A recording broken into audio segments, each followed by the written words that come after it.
Did we make a good choice here? Because I'm hoofing it. We can slow down if All you right. I'm like, want. A breathless podcast? This is a breathless podcast because I didn't realize there were so many ups and downs on this trail. Hi, welcome back to the Personality Hacker podcast. My name is Joe Mark Witt. And I'm Antonia Dodge. As you can tell, if you're watching this on YouTube, or even if you're listening on audio, you might hear bird noises in the background. Wind, nature sounds. Mm-hmm. We just couldn't be in the studio to record this today. We thought, let's get the GoPro, let's go out on a trail, a nature trail, and film this on a beautiful afternoon here in Pennsylvania, in the United States. Yeah. So, what do they call it? Forest bathing? yeah, Let's grab some technology and go forest bathing with it. Yeah, the three of us are basically gonna go on a walk together and have a conversation. You don't have a microphone on your side, but at the end of the podcast, we'll talk about how maybe you can come and make your voice heard in the comment section. Mm-hmm. So tell me if you've ever had this experience, maybe as a child in your life, if you're listening along or watching along, you're at school, something happens where maybe you're picked on or made fun of, somebody's treating you badly, and you talk to one of your parents, maybe your mom or your dad, and you say as a child, what's going on? I feel bad about this. I feel, upset that I'm being picked on or, pulled aside or singled out. Rejected. And mom or dad or whoever's talking to you, the older person or guardian in your life says, oh, don't worry about those kids or don't worry about those people. They're just jealous. Or maybe they'd say they're just envious. Usually they're just jealous is the word that they would use as an old person. Have you ever had that happen in your life, Antonia? Absolutely. Yeah. Of course I got Same that here. line. I think everybody's gotten that line. Yeah. So first of all, what's going on there? If we have an issue where people are picking on us or something, it's interesting, the first instinct of the adults around us as children is to go, oh, they're just jealous. Yeah. And kind of blame the other person for, I guess, a feeling of wanting something that they can't have or desiring something that's not theirs. Yeah. And so that's why they're picking on you, basically, is the message. Yeah, it's a feature, not a bug, right? Yeah. They're not picking on you because there's something wrong. They're picking on you because there's something so right they have to make it wrong. Yeah. And I think that what's interesting is what a good way to help the ego, right? Right. Yes, absolutely. And I think that there's something to be said for little burgeoning fragile egos wanting to hear a bit of affirmation. Yeah. And it's interesting that you use the word envy. Sometimes they say they're just envious. I don't think I've ever heard somebody use the word envious there, but if they did, that would be a particularly canny parent, I think. Yeah. Because I think there's a big difference between jealousy and envy. Jealousy is about protecting something you already have. Okay. And envy is about desiring something somebody else has. So I think in those moments when they say they're just jealous, I think that they actually do mean to imply that they have envy. You possess something that they want and they can't have it for some reason. Yeah. And so they have to demonize that thing. You have to marginalize it, make fun of you for it because you possess something that they want. Yeah, that's true. And I think that that is a very interesting protection for a little burgeoning ego. Yeah, I would agree. I think, well, and this is an interesting thing. I think people often conflate these two things constantly. I mean, I do. I just did it just now. Yeah. Like, I don't think I make, in my mind, much of a distinction between envy and jealousy. Yeah. In fact, I always have thought that jealousy was wanting something that somebody else had. Well, that person's jealous of me. But what you're saying is the definition of jealousy is more like to be jealous maybe of a partner. Yes. Right? I have a partner and now they're getting attention from somebody else. Like if you're getting attention from another person that's not me, or even my kids, and getting attention from somebody not dad, right? Another dad figure in their life, I might feel jealous of that. Like the jealousy is like the attempt, it's like an emotional, almost how I see it is like a way to like scoop something back to myself. Right. Like physically. Yeah, well, and I think that was its original definition was possessiveness, particularly around sexuality. Yeah. It was like, and the word jealousy, it sounds close to zealous, right? Or zealotry, because I believe they have a very similar root, meaning that jealousy also comes with this idea of like fervor, right? Yeah. Like when you're jealous and possessive of a partner, particularly a sexual partner, there's like a fire that comes inside of you anytime you think you might be at any sort of risk of losing them. Well, and the distinction I had in my head was from my old religious days, my old faith background. Because in the Bible, the Old Testament especially, it talks about how God is a very jealous God. Right. I remember telling my parents, I thought jealousy was a bad thing. Right. I thought we're not supposed to be jealous. Like, no, but this is good jealousy. This is the good kind of jealousy. I remember telling him as a kid, like, no, this is not the bad kind. And so the distinction I had in my mind was there's good jealousy and there's bad jealousy. Right. And that was really the only distinction I had. I didn't even think about this envy idea. Well, actually, interestingly enough, it was in my old-timey religious days that I learned the distinction between those two concepts, because the Bible never says that God is envious. Yeah. It does say he's jealous, but it never says he has envy. And the reason why, I mean, it was when I was doing my research, it was told to me, well, what would he envy? Yeah. What does somebody else possess that he would want? But if he's already in possession of something, like take, for example, you know, in those theological, you know, readings, and the inference is that he has a right to worship. And so therefore he is a jealous God for worship, right? If you're worshiping other gods, there's like a possessiveness he has around that. Yeah. So the point of all that, though, is envy is its own creature, and we conflate it with jealousy a lot.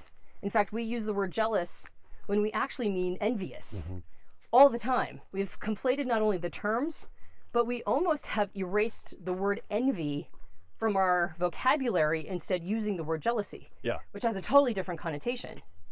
But envy is a very interesting, concept in and of itself.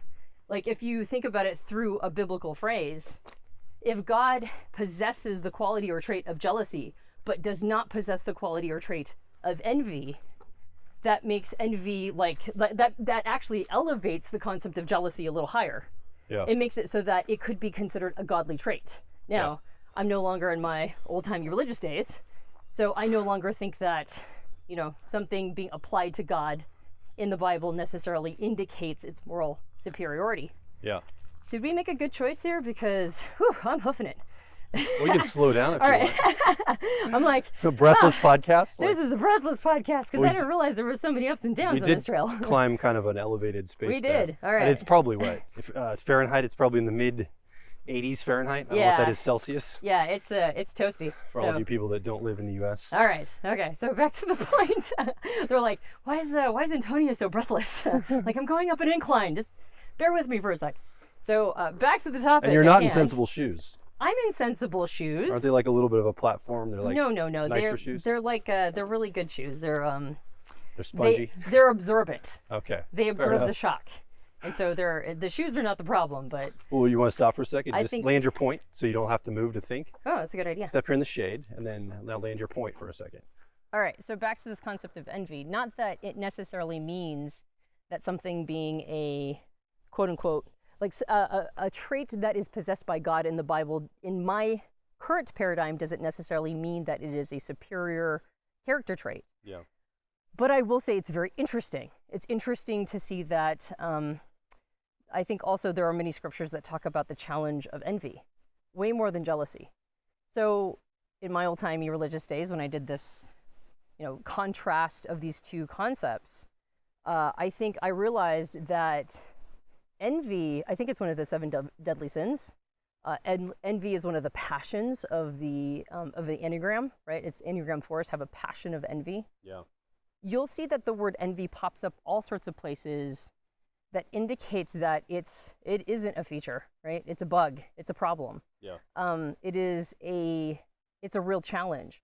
And yet, we have all but erased the word from, I think, our sort of contemporary vernacular. We don't really talk about envy very much. And yet, I think that envy shows up everywhere. I think it shows up in the type world a lot. I think that I think we might have even done a podcast a long time ago. I could be wrong. My memory is not great for all 500 podcasts. We're coming up on 500, so there's a lot. We're coming up on 500. There is I think we did a podcast on type patriotism and type envy, where personality types possess characteristics or traits that we wish we had. And the challenge with envy is that it very much falls under the grass is always greener concept, which is we envy all of the benefits or positive things that comes along with the thing that we're desirous of to possess. But we don't see all of the problems that inevitably come along with it. So when we experience things like type envy, I mean, and I have moments of this, there are many times when I just think, man, if I was just a judger, I could get my life together, right? Yeah, what's interesting is when you're envying those kinds of things, you're not envying the result you are envying like what a judger could do result, but it's not a specific result. Like, I want that big house and I envy that big house. Right. Like covetousness, like I want that thing. It's more, I want the traits or the process or the context that gets me the big house or the, whatever the result is. Yeah. I think that's kind of what also I'm hearing you say. Yeah. Because I struggle with this a lot. Like I'll look at somebody like an Alex Hormozi online, right? He's super really good into business. He's got great businesses and stuff. And I don't envy his millions of dollars. I envy the thought processes that he's using, probably because it's my tertiary and my ENFP personality, Your my 10-year-old effectiveness. I envy how well he's able to manage resources, get things done, and simplify things and just do the right action all the time. Yep. Like I envy that, and it's the result of that is he's a successful business person that has a great YouTube channel and does all this cool stuff that I think of. I don't envy his life specifically or his specific businesses. Right. It's more I envy traits that he has, the processes he has. Yep. Yep. And the markers of the success make it so that I envy those traits. Yes. Right? Yes, exactly. If he was a loser, I probably wouldn't envy him. Yeah. Like I'd be like, oh, I don't want those traits. Those Yeah. are loser traits or whatever. Like if that's how I interpreted it. Yeah, exactly. And so I think that envy shows up in the type world all the time with being desirous of capacities that other types have a knack for, right? They have they have a talent, whether or not they've built the skill around it. Like you said, I mean, I've known ENTJ, take for example, I get covetous or envious rather of judger tendencies or judger preferences. Yeah. And that would make me, if I was a judger, that would make me have ENTJ preferences. Yeah. And I've known some ENTJs that have results that I'm very envious of. And I know ENTJs that haven't really done much with their pre-wiring, right? Yeah. They've ended up being just as much of a wanderer as I have and haven't really, capitalized on what I would say is their talent. So you're right. I think that the results oftentimes point to the thing that makes me desirous of, whatever it is that I'm envying. Yeah. But it is just the quality, and I think that's kind of the point of type though. Type points us back to pre-wiring, and we're going to be a lot more envious when we're type envious. We're going to be envious of the wiring, not necessarily the results. So why does this matter though? So what if I'm envious of Alex Hormozi, or somebody that's watching or listening right now is envious of something else in somebody's trait? I mean, don't we have that as humans? Like, I beg the question, I'm teeing you up to give a thoughtful response here, but why does it matter to have a relationship to envy, to not be envious? Yeah. Well, so if you look at the concept of envy throughout history, we've called it things like the green-eyed monster. It's one of the 7 deadly sins, as mentioned before, I believe. So yeah. If I've forgotten that, 7 deadly sins weren't really a religious thing that I studied, but I think I picked that up someplace. It's a very undermining energy, unlike jealousy, which has some benefits to it actually. Now, jealousy that is, like over amplified, jealousy that is out of control is always going to be a problem, because that comes under possessiveness, and then you behave as if you own the person, and it can turn into a lot of really bad, a lot of bad behaviors. Oh yeah. But a baseline of jealousy of like, no, I'm in a relationship with somebody, we have decided to be monogamous, somebody else is trying to hit on this person that I am in a clearly stated monogamous relationship with. There's something to be said for having a little bit of jealousy come up, a little bit of zealotry for the relationship. Well, some people like it. Yeah. Some people like their partner getting a little jealous about that. Like some people will get attention from someone else on purpose. Right. To feel the jealousy, like, okay, this person still wants me. Yeah, exactly. This person still wants me in their life. They still desire me. If they're upset the fact I'm talking to this other person, that's a good thing. Right. A lot of people interpret it that way. Yeah, I mean, I think that manipulating a situation in order to make your partner jealous is not exactly the healthiest way of going about it. Yeah. That said, if the scenario just incidentally comes up, there is something to be said for your partner feeling a sense of protectiveness around the relationship, not around necessarily the individual. So that they're in a relationship with. But it's like, yeah, I want to protect the relationship. I want to have zealotry for that. So there is something to be said for jealousy. Yeah. I don't think there's anything to be said for envy. I think envy is an understandable emotion that we experience. We did a podcast a long time ago. I think I mention it every once in a while about the sorghum farms. Yeah. That we are we've evolved to understand how well we're doing in comparison and contrast to other people. Yeah. So we are going to notice when other people have more and less than us. And when people have more, that does help us have a drive, right? A drive towards maybe achieving the same. So there is something to be said for having like that spark of a little spark of envy, like a little spark of like, oh, I could have that. Yeah. But envy unbridled is, in my opinion, way more destructive than I think we give it credit for. And I think that, I guess before I said there's not anything to say for envy, I guess there's a little bit of something to say for envy. There is the little bit of fire in our belly that it gives us that makes us want to go further and maybe work hard to gain the thing that we have envy around. But I find that people don't often use or harness their envy for drive and ambition. I find that they have a tendency, particularly if it's something that they cannot possess, if they have envy for something that is not within their grasp, I find that leads to some of the most egregious othering, right? Like that turns other people into not people. It turns them into objects of hatred and ill will, ill wishing. Like you hope that person no longer gets to possess the thing that you want. You hope they are robbed of it so that can prevent you from continuing to feel envy, right? Yeah. It's like you're cursing another person because they're in a better position than you are, just so both of you can be in a bad position effectively. Yeah. And so envy is actually quite destructive. It's incredibly undermining. And I think I've mentioned this like 3 times, so I'll probably stop mentioning it at this point, but I find it really interesting that we don't use the word. We have almost erased it from our lexicon to some extent. Like people don't go, oh, they're just envious. They say they're just jealous, right? And so identifying envy in not just ourselves, but also in how it shows up and manifests in society, I think explains a lot of why we're in discord over things that I don't really sometimes understand why we're in discord around those things. Yeah. Like take for example, I think envy is at the heart of ageism, all ageism. Maybe not ageism for the extreme elderly. I think ageism against the extreme elderly is usually because we haven't made peace with our mortality. Yeah. So it's not envy, it's actually the fact that they're reminding us of our imminent demise. But I think the envy that people in midlife feel for younger people and the envy that younger people feel for people in midlife, I think it creates a lot of generational animus.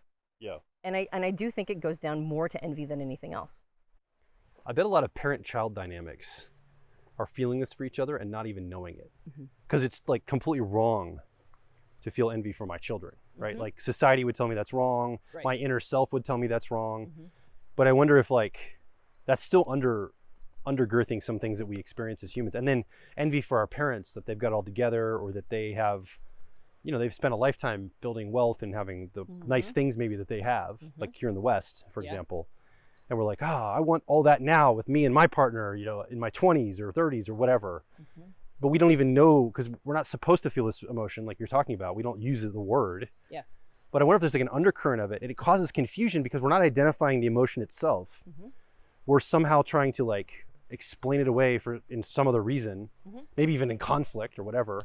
But maybe it's a lot of that going on under the surface. Yeah, because when we feel emotions we don't particularly like, actually, if we feel any emotion, honestly, it seems like we're always looking for a source. We're always trying to find the story or the narrative that is attached to that emotion. And envy is one that when we feel it, we don't always know what we're feeling. We just know we feel icky. Yeah. And if that person is sparking it somehow, and we don't know that it's actually coming from within us, the envy is sourced inside. But it's when I'm around that other person, that's when I'm feeling it. It's very easy to create a narrative or story that that person is causing me to feel icky and it's their fault. Yeah. Right? Well, that's any negative emotion, but yes, envy as well. Yeah, for sure. Yeah. It's easier to project it onto the other person. But Exactly. Hey, you're the reason I'm feeling this way. But I think envy, even more so than other negative emotions, I think ends up being sort of a challenge in this area. Because, you know, if I'm in a relationship with another person and they're legitimately saying terrible, nasty things to me, and I'm feeling rejected and hurt, yes, it is true. Maybe I should be in a more emotionally abundant state, and be able to be resilient against that sort of thing. And it ultimately is the emotion coming up in me. But that other person is like a legit catalyst in that moment, right? I had an expectation that they would be supportive, and they're not being supportive. They're being, you know, insulting and undermining. So yeah, so it kind of makes sense that I would see that person as, you know, being a domino, at least knocking over a domino in how I'm feeling. When it comes to envy, the other person might not have any idea. They might not even know who you are, right? Like, they don't have to be a part of this relationship at all. They don't have to, like, there is no expectation necessarily that they were going to, you know, make you feel good things. And so it's not like they're falling down on a job or anything. It's not like you're in relationship to them. Sometimes that happens, but envy is way, way, way more of an inner game thing. It's way more in-house than a lot of other emotions. And so that's, I think, another reason why it can also be sneaky, very tricksy, because we are usually experiencing it just inside of ourselves without the other person even knowing it. And so there's not always a really good mirror back of what's going on. Yeah. So going back to your statement about parent and children, or parents and children, I think about generations and the timeline of one's life, and how at every moment in the timeline, you're given things and things are taken from you, or at least withheld for a time. Or they fade. Right, they're taken, or they're withheld. Yeah. So taken seems like there's intent behind it. That's what I was saying. Time does. Time takes it from you. I just mean the timeline itself. Sure. Like, time takes things from us. It gives things to us, and it takes things from us, or withholds them until later. So, for example, when we're young, we get youth, which is an extraordinary gift. You know, youth comes with possibilities. It comes with an abundance of time in front of you. It comes with freshness. Yeah. It comes with sort of burgeoning potential, and people cut you a lot of slack. They don't expect that you will have figured everything out yet. It comes with extra vitality and energy. It comes with beauty, or, you know, basically the most beauty you're going to experience in your lifetime as a general rule, right? It comes with an ability to get up in the morning and not feel extraordinarily tired, right? Like, it's kind of hard to communicate what youth comes with until it starts to be taken from you. Yeah, it starts to fade. Yeah. When you're older, age comes with, or what you're given as you age, is experience. And experience cannot be hacked. Like, it's something that you only get by doing it. And just like it's hard to communicate all the gifts that come with youth, it's hard to communicate all the gifts that come with experience. And when you're young and you don't have experience, it's very, very, very easy to marginalize it. But the gifts are obvious. Yeah. Right? What comes with experience? Wisdom, savviness, a lot of times a capacity to learn the right lessons. Some financial stability is oftentimes associated with it, not always. Relational success is, often associated with it, not always. But your success rate goes up because you have experience now. Yeah. So you're not just stabbing at things wildly, you're like figuring things out.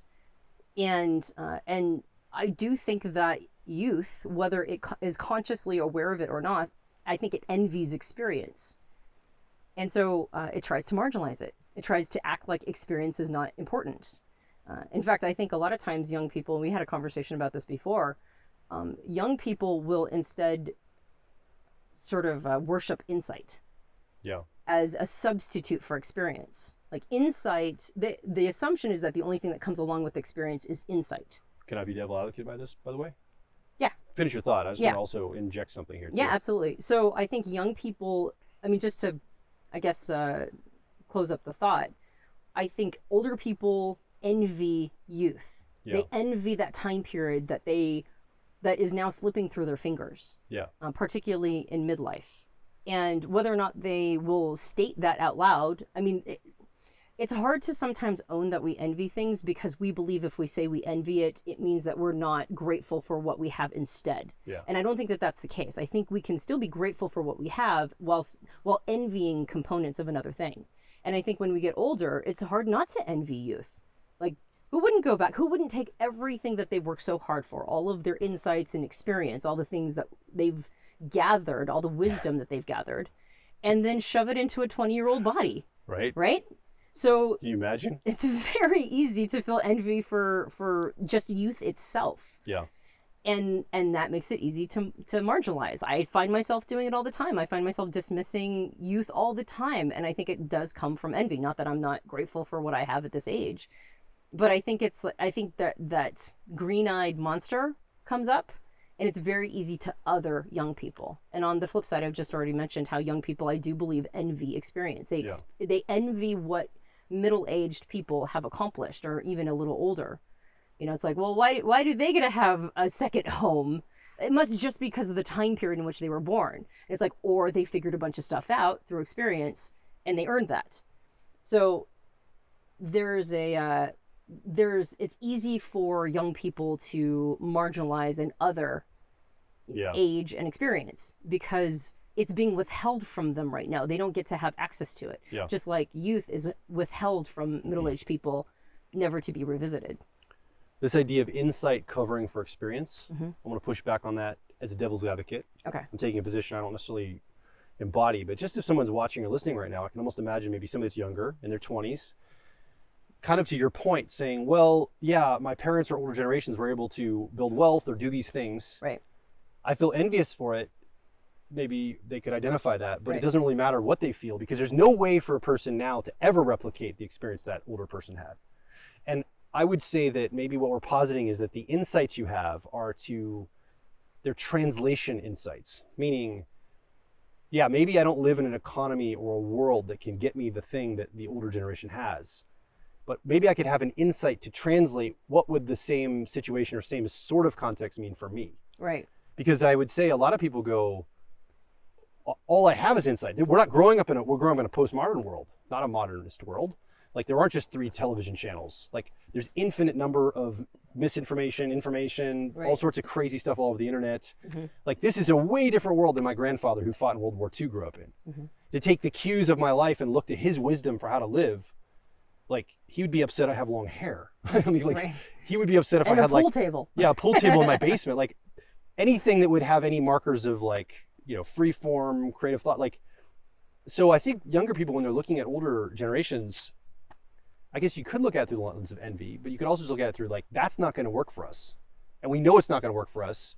You older generations have no idea about what our experience is here on the ground. Like, let's take one example, dating, like finding a romantic partner.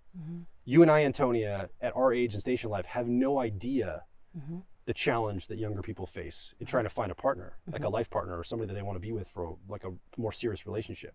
Like find a casual partner probably for the night is easy, but so I'm like looking at people in that world, and my children are growing up and they're going to be entering this very soon in their own, you know, young adulthood.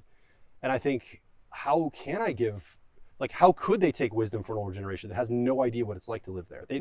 Our generation didn't have to contend with AI taking our jobs, right when we're ready to enter the workforce, or globalism, or like all the things that are coming down the pike, and just confusion of information. So I think maybe it's envy for the things that people, I almost wonder if it's an envy for a life that can never be had. That's kind of what I'm coming down to, is like, just like an older person envying a younger person's life, I can never have a 22-year-old's life again.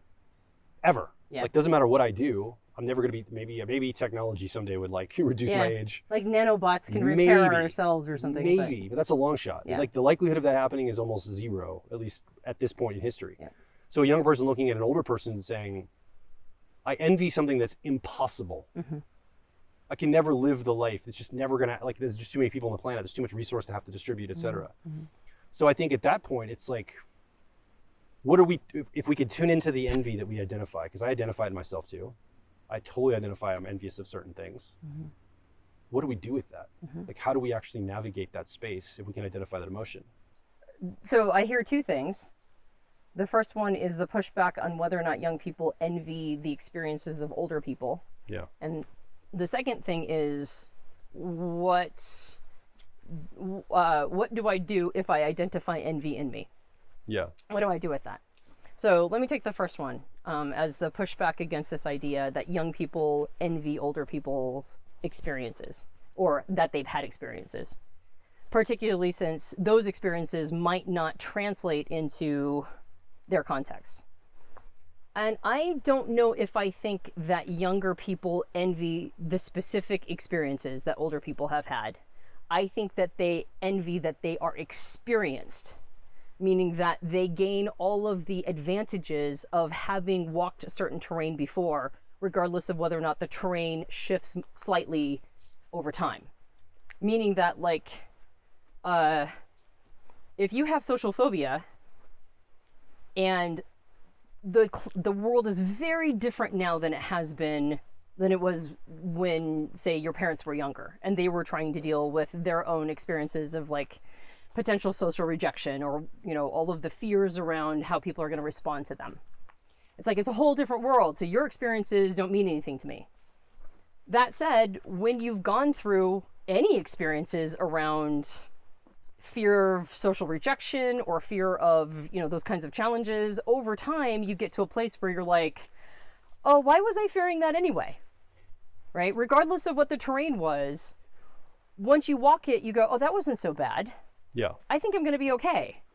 And so there's a self-possessiveness that comes, or like a being self-possessed. Yeah. There's a sense of confidence. You've observed yourself overcome obstacles and you go, oh, I can get over that. Or you've just gotten used to the situations. Yeah. You've acclimated. How many times, like, when you first start driving, it's like hands on the wheel, 10 and 2, you can't have the radio on, you're like nervous you're going to go over the edge of the road. Right. You drive for like a month or two and you start like driving with one hand. Yeah. You can listen to the radio again, like, you know, the stuff like that. You just get used to the context you're in. Yeah, or worse, like you're juggling coffee and with me, like putting my makeup on in the rearview mirror, and like, yeah, I mean, like you get to a place where you're pretty cavalier about it.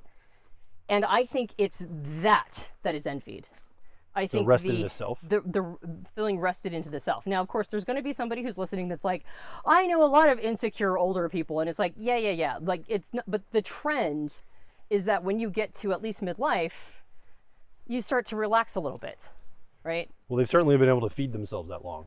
Yeah, exactly. And figure out how to like pay the bills, and I mean, it's like there's not complete nothingness there. Yeah, exactly. And they have a life at all, you know? And so there's a sense of having figured some things about yourself out. And I think that is the thing that's envied. Yeah. Is just the kind of the relaxed into self mannerisms and affectation and ability to navigate the world and know it's probably going to be okay, right? The ability to not take things so seriously. In fact, I see that a lot of young people push back against middle-aged people all the time for not taking things as seriously as the younger person thinks they should. And I think that there's a little bit of envy there. There's some envy, like the story becomes, it's because you guys destroyed our world and we now have to deal with it. But what we know as middle-aged people is, no, people have been destroying all of this for a long time. Like, we inherited it too. And there's no actual saving the world or solving all of the problems. There's just navigating them better or worse. Yeah. So mitigation. Chill out. Yeah, exactly. Yeah, chill out, it's going to be fine, right? Or it's not, and we're all going to die, and that'll be fine too, right? There's like this sort of, I don't know, there's a, you know, oh, you took it, what does Ricky Gervais say? You took offense to that, and I thought it was funny, and that's why I'm a happier person than you are, right? It's like in middle age, there are some uptight middle-aged people who have had no empowerment in their entire lives, right? There's like, the trope about the middle-aged, person who's losing their minds over something small. But when they go against young people, I think that they're manifesting and acting out their envy for youth. Yeah. I don't think that that's them hating young people. I think that's them envying young people and their potential to be empowered. And they never experienced it themselves, and so their envy is now, it's striking out. And I think there's a lot of that happens between generations. And that's just one example, by the way. We're talking about generations, but we could talk about it in terms of type. We could talk about it in terms of economics. I mean, there's literally no end to the things that we feel envious about as humans. Let's talk about it in terms of utility. So like me, you, and the person that's with us right now watching or listening. What's the utility of understanding this in our lives? So the one thing I would say, by the way, we can start walking back this way if you want to. Okay. The one thing I would say is, like you said, striking out. Mm-hmm. I'm trying to find to identify envy in me first. I think what I'm looking at is, okay, if I want to destroy something or take something down, like it might be legitimately needing to be taken down. Mm-hmm. Like it might even be a legit cause that I'm trying to destroy. Mm-hmm. But I wonder if that's always I could have my feelers out for, is there envy related or involved in this in any way? Mm. So like, anytime I want somebody to be broken, damaged, mm-hmm. taken down, mm-hmm. it feels like envy is a very destructive force. Mm-hmm. And it wants to, basically it's that murder-suicide energy. It's like, well, mm-hmm. if I can't have it, then I don't want you to have it either. Yeah. Kind of energy. Yeah. And it tries to like take something good from somebody else too, because I can't have it. Because mm-hmm. I can't like vicariously feel good about that person having something. Yep. So let's talk about application, like mm-hmm. in our lives maybe. Yeah. We go that angle. Yeah. Like to identify it itself, if we want to take something down, like let's say you're really triggered by some political cause mm-hmm. or something that somebody's doing mm-hmm. and you want to take it down, destroy it. Yeah. Like that might be legit. Like it might need to be destroyed. Yeah. But I bet you it's still coming from, there's like a little bit of envy in there. Yeah. In some way. Oh, if we're really being honest with ourselves. Most assuredly, because almost everything we do is a cocktail of motivations, and some of them are not good. Yeah. Yeah. And so anytime we're trying to destroy something, it would be unsurprising if envy was like a big node in that system of intentions, and especially smuggled ones. Yeah. And I think it's really important. I think, I can't remember what you just said to trigger this thought, but you said something really smart, or at least asked a really smart question. Which is... Happens all the time, Antonia. Don't be surprised. I'm not. Do you hear the not surprise in my voice? I'm kidding, yes. Right. I'm very used to you asking very smart questions and teeing me up to have thoughts that may or may not be brilliant. We'll find out. Let me start talking and see what happens. So I think the reason why it's important for us to keep our finger on the pulse of envy in like scenarios like that is... if envy has been more of a motivation than we realize, if it was a big part of it and we didn't know that about ourselves, it's when we're trying to construct something new that it starts to come out, because we didn't actually fix anything, we just switched roles. Okay. So take, for example, this concept of unearned status. There's a lot of very understandable conversation around unearned status. Like people who just get to have it because of almost like a birthright. Yeah. And people who don't, they have to work 10 times harder, and even then it might not manifest for them. Yeah. Like anybody born in the United States gets American citizenship mm-hmm. just because of where you're born. You have the unearned status of being a United States citizen. Right.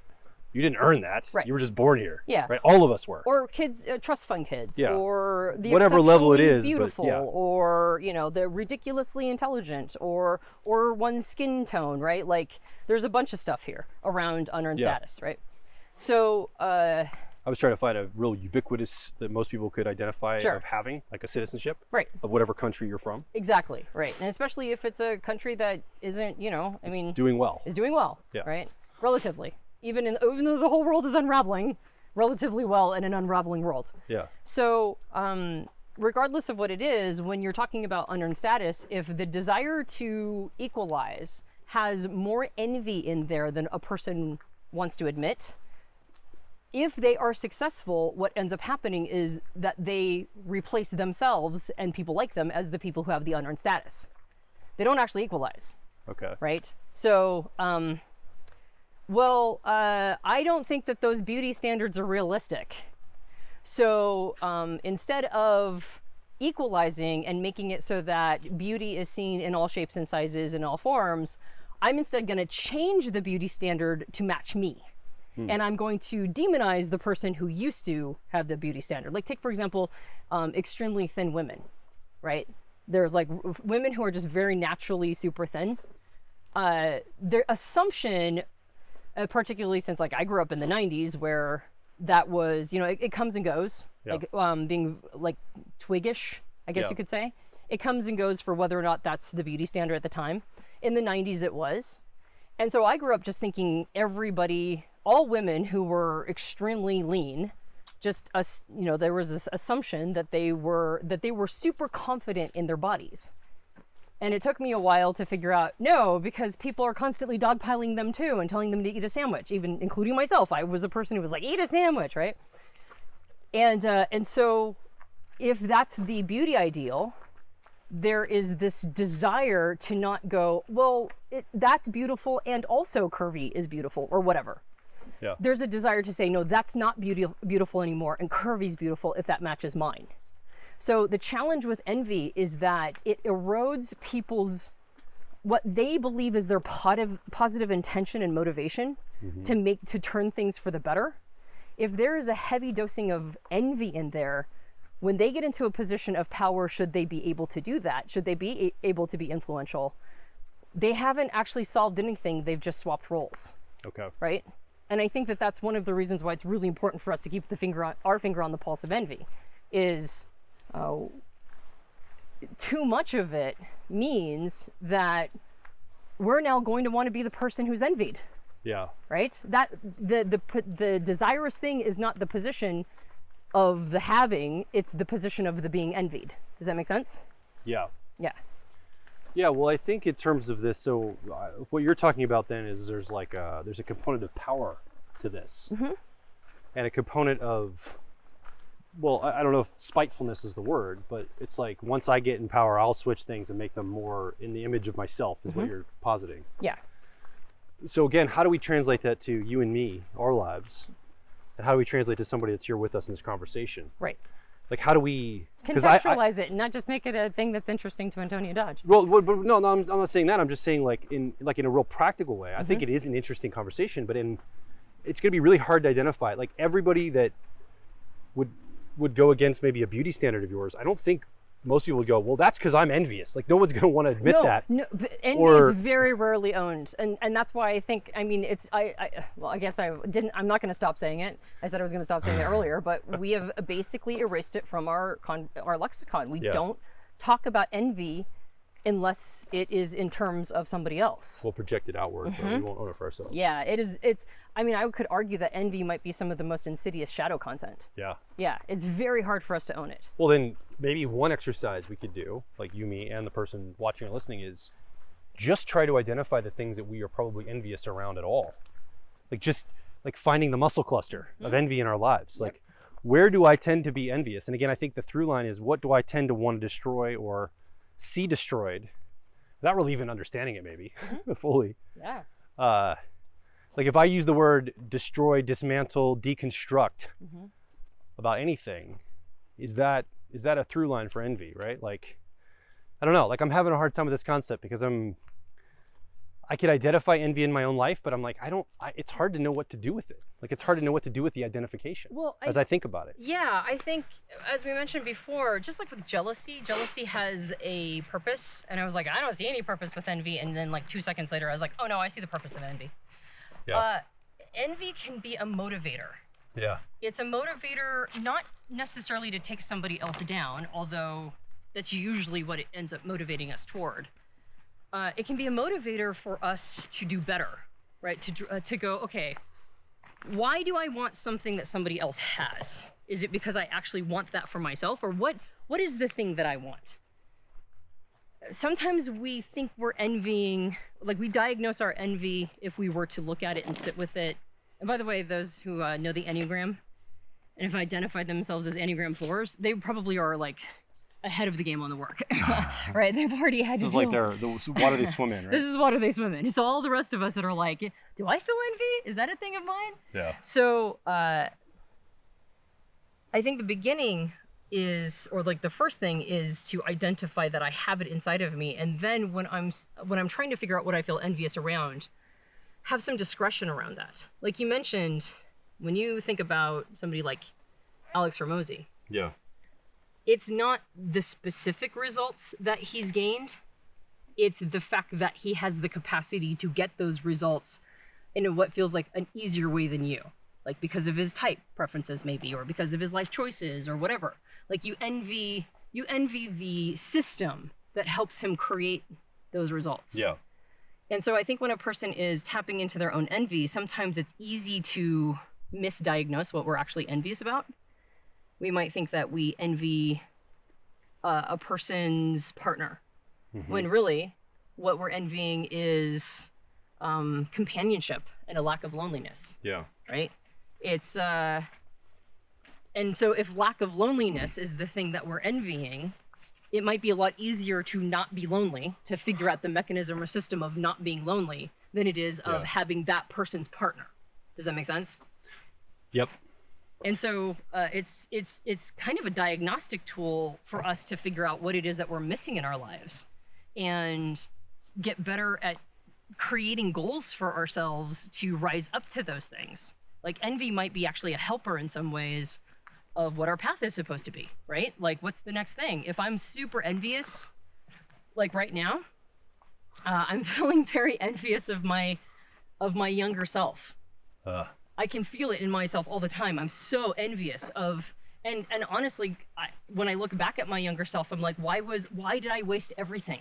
Why did I waste so many opportunities? Why were you so insecure? Why was I so insecure? That's what I think of when I think of my younger self. Like, why was I so insecure? There's no reason. Right. I'm like, I have so many opportunities in front of me, and why didn't I take them, and why didn't I understand? And so I go, okay, well, I can't become my younger self, so what am I actually envying? Well, I mean, just basic things like I'm envying the body that I had when I was younger. Well, I can't have that body, exactly because I was a younger person, but I can certainly do a bunch of stuff to get closer to it. It's not like I'm in my 80s, right? Or 90s. Like I'm not almost, I'm not at the end of my life. If I'm envying my dexterity and flexibility, then I need to be kicking up my yoga, right? And those kinds of things. So I do think that envy can be a good diagnostic tool. We just have to own that we feel it, and we have to get an accurate read on what it is that we're truly envying. Yeah. Yeah, when I think that's an interesting idea of being envious of your own self as a younger person. Like not just other young people, but like you as the young person in the past. Yeah. So then, okay, so it's a diagnostic to help us get dialed into changes we want to make. Mm-hmm. And maybe again, if I look at like an Alex Hormozi and I look at the traits he has, creating the success in his life, I don't ever think I really want to be him, but man, I wish I had the clarity of what to do and the resource and the simple thinking he has in order to think about how resource is made. Just kind of have a sense of it, right? Just a gut sense of it. Maybe it also gives me a list of the things I want to, like the traits I want to work on, the skills I want to build. Yeah. If I can be really sensitive to it. Because he's a little different. He's not a person I wish ill for. Like I don't want him to be. Right. But there are certain, like, weirdly enough, I'll get like marketing from certain people, like emails or marketing, and I'm like, I don't want this person to do well. Like I'll think about that. I'll think that in my head. I'm like, what's that coming from, Joel? Like, yeah, me too, actually. Like, why don't I want this person to do well? Like, that's crazy. Like, it won't hurt me if they do well. A little schadenfreude in there, right? In fact, if they're in our industry and they do well, they could help, promote the things we're doing. So I'm like, where the heck is this coming from? Yep. But I watch it as a mechanism, and I have to kind of really be, like, I don't know, like it almost creates a stinginess in me or like an unwillingness. Yeah. And I don't like it. It does not feel good when it comes up. Well, because envy comes from a place of scarcity. Yeah. Right? Like you're already feeling like you don't have something somebody else has. And so it's already it's birthed in the energy of scarcity. Yeah. So of course it's going to create more scarcity. It's going to create it's a trajectory of scarcity. It's like, and I want them to be scarce too. I want all of us to be in this feeling of scarcity because that's the energy that I'm in right now when I'm feeling it. And so I think it's, yeah. Yeah. So as we're talking about envy, what's coming up for you? As you're listening or watching along with us, have you experienced envy in your own life? Are you an Enneagram 4, like Antonia said? And this is like, you're like an expert with envy and what to do about it. Or is this something you have a really hard time identifying in your life? And also, if you do identify, do you have any growth strategies? So we want to hear from you. You haven't been on this walk with us in nature to be able to communicate, but we can have you come over to PersonalityHacker.com directly below this episode. You can leave a comment, ask a question, or more importantly, share your story. Maybe you've had people envious of you, at least in your life, where they've said, hey, or at least they've demonstrated to you, whether they've told you directly or not, you kind of sense, I think this person's envious of me. Or you've identified envy in your own self towards somebody else. Come over to PersonalityHacker.com and make your voice heard. Yeah, at least you can identify it at all, right? Yeah. Even if it's hard to figure out inside of ourselves, it's a tricky one. And if you enjoyed this podcast, you can subscribe to us on iTunes and various Android platforms. If you leave us a rating and review on iTunes, it helps us out a lot. We have a book. It's called Personality Hacker. You can get it in all major book retailers. And if you leave us a rating review on Amazon or on Goodreads, that also helps us out a lot. And you might be watching us right now on YouTube because we did a video podcast and we're on YouTube. And if that's the case, you can like, subscribe, hit the little bell that lets you know when new episodes come out. And you can leave a comment for us as well in that section. And if you would like more growth strategies based on your personality type, if you want to go down the rabbit's hole of how to deal with things in your life, like take, for example, envy and other elements of your life that are just complicated and difficult to navigate through, we have a suite of programs that are designed, tailor-made for your personality type over at PersonalityHacker.com. Check out our suite of programs and our catalog and see which one is right for you. My name is Joel Mark Witt. And I'm Antonia Dodge. And we'll talk with you on the next Personality Hacker podcast.